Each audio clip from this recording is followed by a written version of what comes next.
When it comes to volumes of revolution, we do have three different techniques that are associated with this. The three techniques being the method of disks, the method of washers, and the method of cylindrical shells. So a great question to ask as you're working on any of these problems is, which technique am I actually using to do this? Now with that in mind, it's actually a combination of two different things. And so we're going to make a little chart as far as which one we're using in which situation. So first one to ask is the axis of rotation a horizontal line or a vertical line?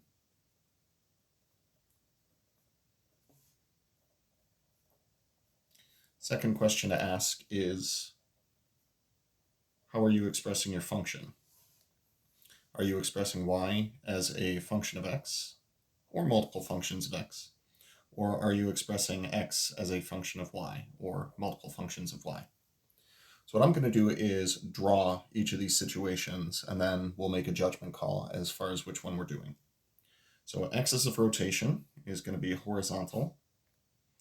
And if y is a function of x, that means that our rectangles are going to be oriented in the following fashion.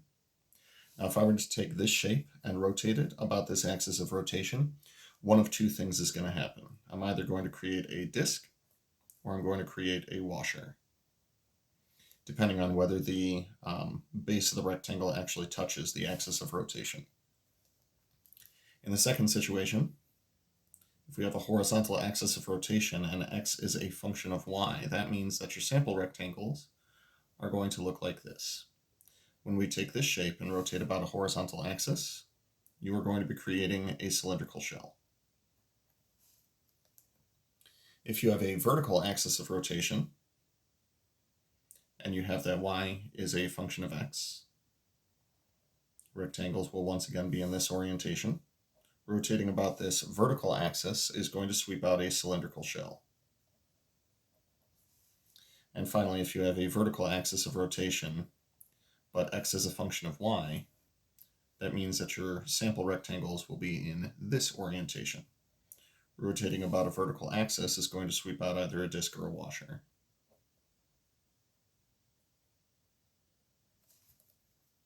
So as you're starting any of these problems, great question to ask is, can I line up all of the different orientations that I have associated with it just to figure out which technique am I using?